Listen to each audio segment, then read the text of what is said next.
Hi viewers, and welcome to another episode of On the Farm, where we're vocal about everything local. I am Shakima Hanley. On this episode, we're still on our journey through our series of interviews for Agri-Expo 2026, our 30th anniversary celebration. But before we get into this, we take a short break and be right back after this.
Agri-Expo 30th anniversary celebration, Thursday 26th and Friday 27th of March 2026. Under this year theme, Rooted in History, Utilizing Land and Sea, it's Agri-Expo 30. We're inviting one and all to come on out to a highly anticipated event from the Ministry and the Department of Agriculture for March 2026. I hope to see you there. Don't miss it. It's going to be grand. Welcome back. And we have another guest joining me today. And it is one of our longtime soldiers in the agriculture sector. And I'm going to ask the lovely lady to introduce herself. My name is Althea Parris from Zion up to Rollins. All right. Miss Parris, welcome to On the Farm. Or if it's okay for me to call you Sally, because we know you're Sally. I don't care what you call me, but on the farm. All right. So, Miss Sally. All right. So how long have you been involved with agriculture, various aspects of agriculture? Since 1970. 1970. All right. So tell us a little bit of your years within this sector. What did you used to do back then? What do you do now? In those days, you couldn't get a government job. And I tell myself, somebody have to eat. So somebody have to plant the food. And I went into agriculture. I plant peanuts, I plant cotton, I plant pumpkin, I plant corn, sweet potato, all of them such. Okay. Cabbage as well. That's really good. So you were a cultivator in terms of production. Is there any other aspect that you used to deal with? What about the livestock aspect of it? Well, we have to go buy matty bottom to get milk from the cow. And make sure come back. Get to school at 9:30. So you used to move early. So you leave very early, go and get some milk from down to the bottom from your dairy animals. My grandfather, from my father, Benjamin Kelly. Okay. From the cow. And then back home, get ready for school. Okay. So in terms of open days, I know that we were able to get some clarity on the agricultural exhibition district-wise, and then we had the first centralized agriculture open day.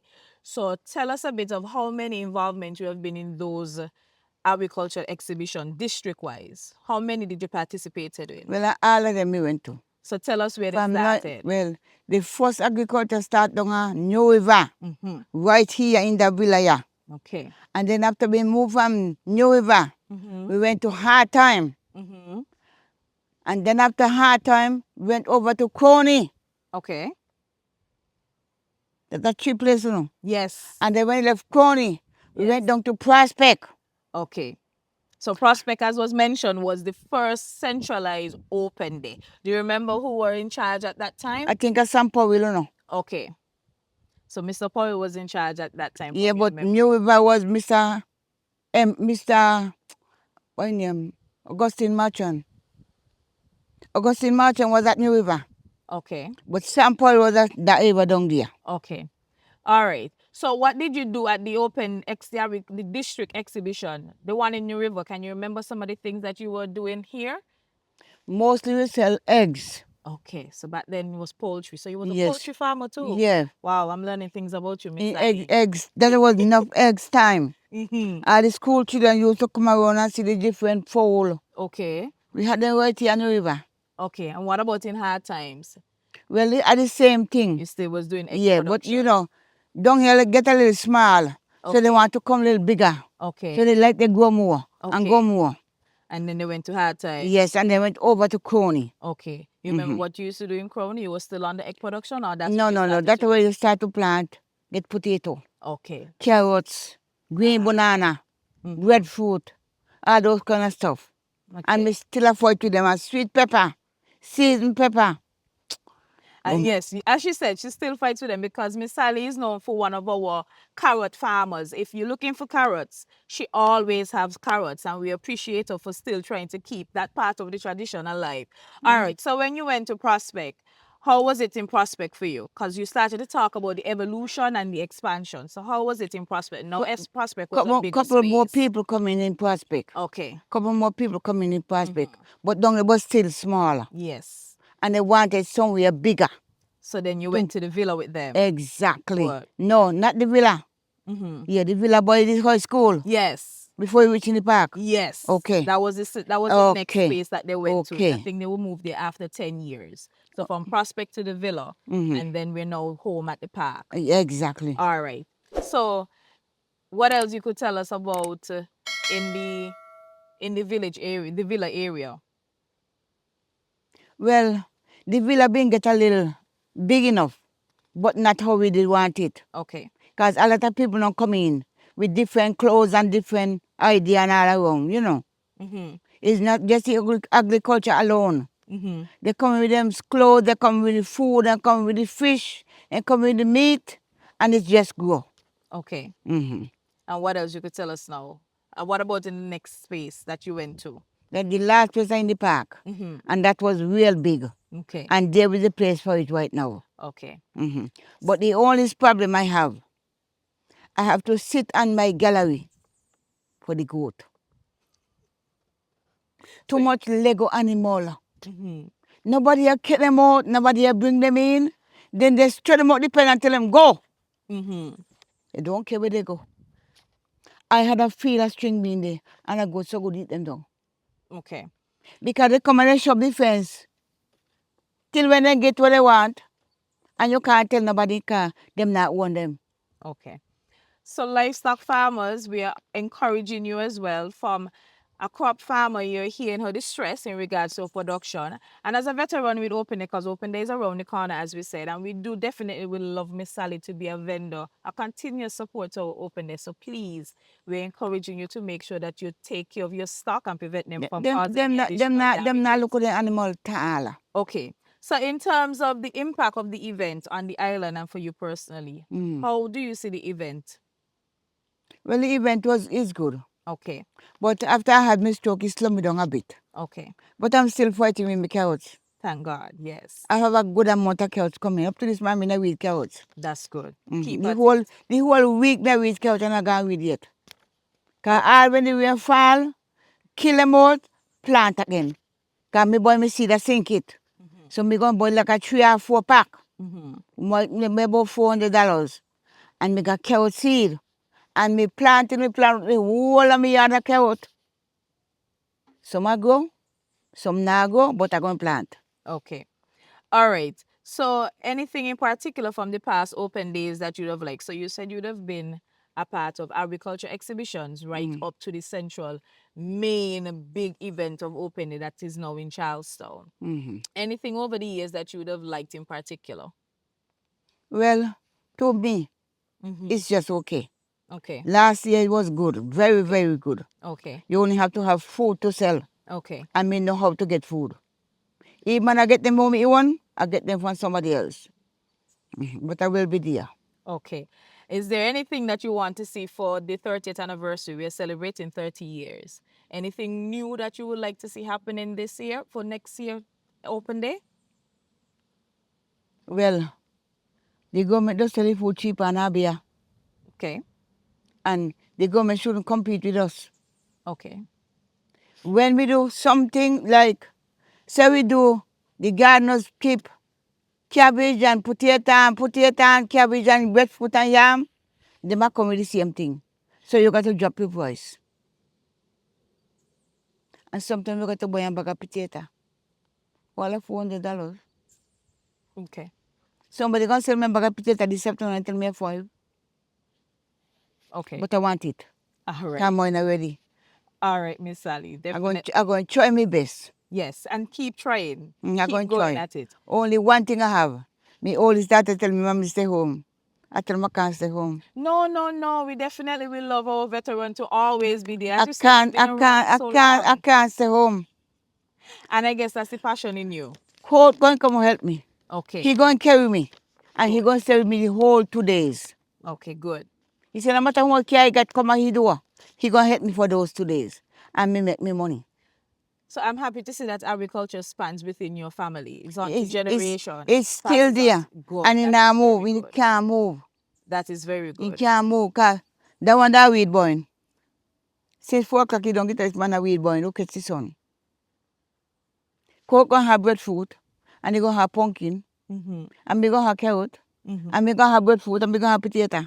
Good. And I'll be there. So we can definitely say we are looking forward to the Parris family being a part of Agri-Expo 2026. Okay. And we appreciate your continuous support. So outside of the carrots, is there any other crops that you usually bring that is in high demand or agro-processed items that you would do? Well, I'm going to do the kanki. Okay. And I'm going to do the kusada bread. Okay. Because the people on station, they will come straight to me for the kanki. Okay, that's good. Somebody buy $20 got carry back. Once somebody buy $20 cucumber. Not cucumber, kanki. He say want to carry them back home because they are the best kanki they get. Well, that is good. So we definitely... But I want to try the cassava one this time. Okay. And they might love it. Okay. People in Carbonara say to kanki and cassava bread. I guess your products is definitely in high demand. Okay. So viewers, you've heard it from her personally. Look out for her. She's going to have her conky and her cassava bread.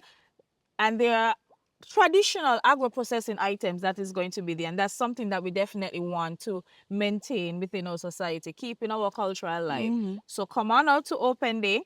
Make sure you patronize the Parris family. I cannot send Miss Sally alone. It's a family thing. You heard her said from her husband to her son. They all are part of this event with us. So we're inviting you to come on over and support the Parris family at Open Day 2026.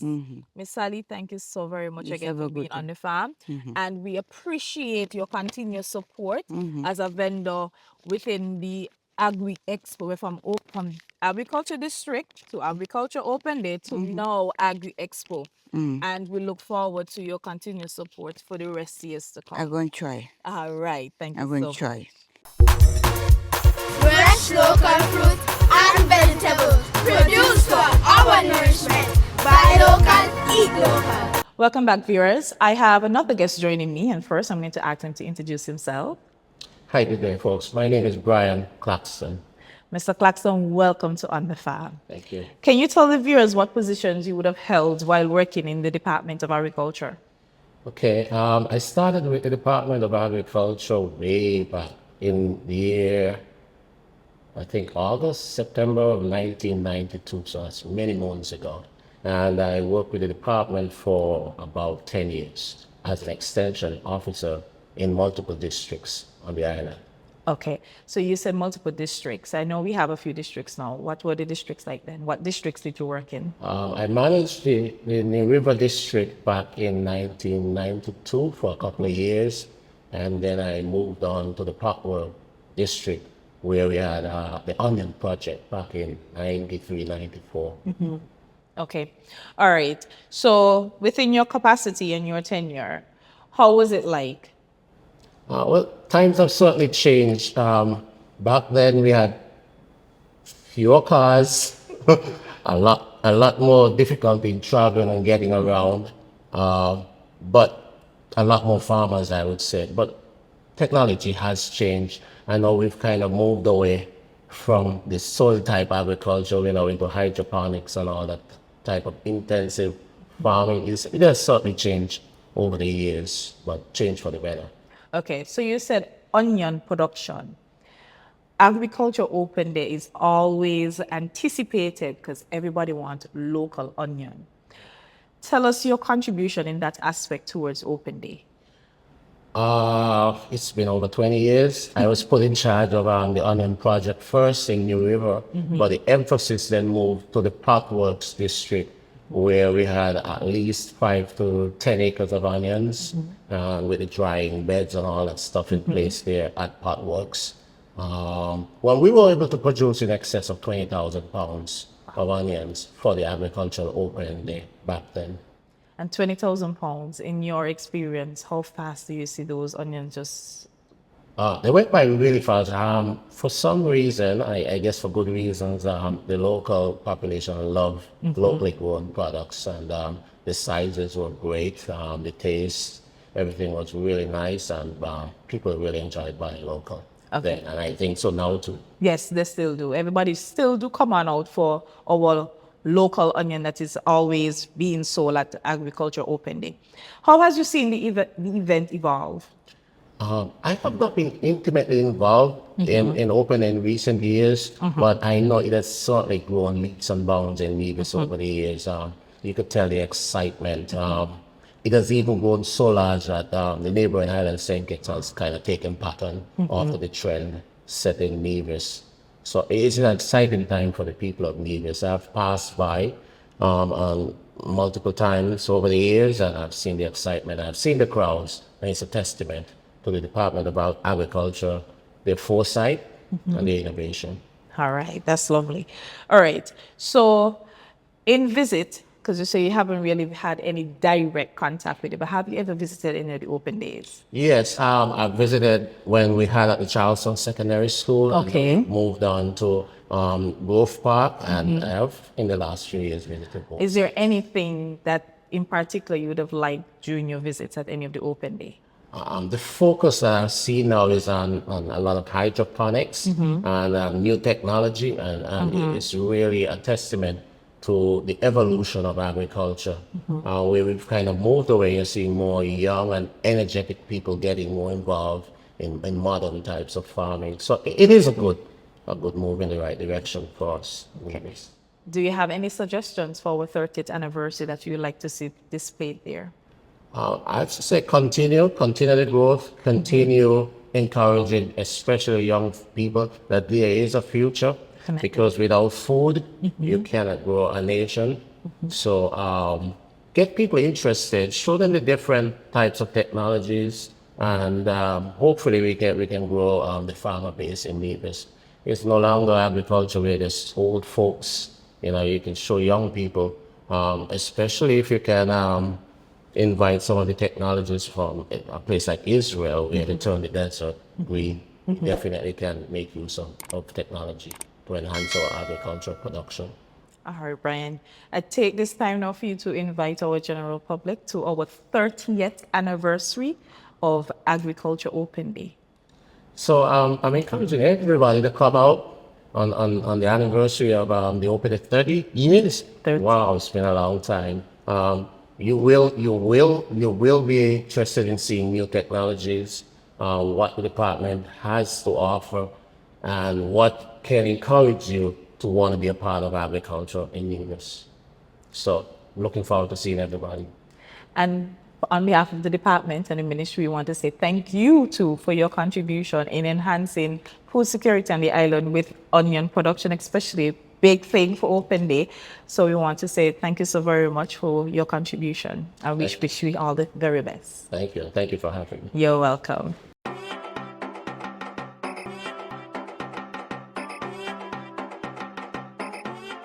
My name is Quincy Bat. I am the Plant Health and Plant Quarantine Officer.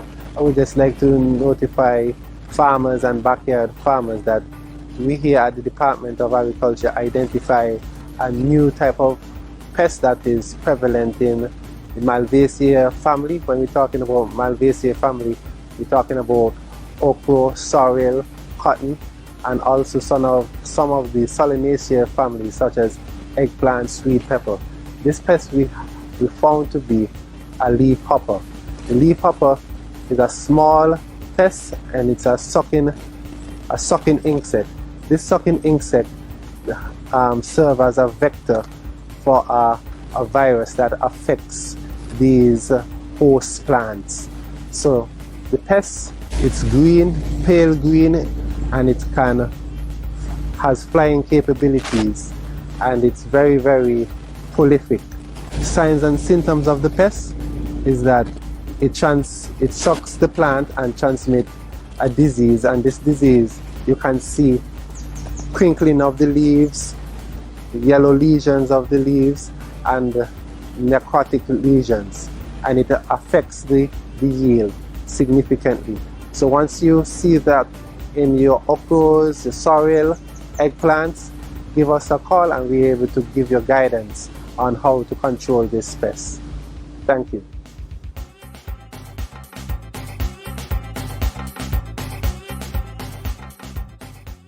And there you have it, viewers, another episode of On the Farm. We were vocal about everything local. Just to recap, we're still on our journey with a series of interviews regarding to persons who contributed to our Agri Open Day, now dubbed Agri-Expo, for the past 30 years. We're encouraging you to stay tuned because we have plenty more in store for you. Until next time, I am Shakima Hanley. Bye!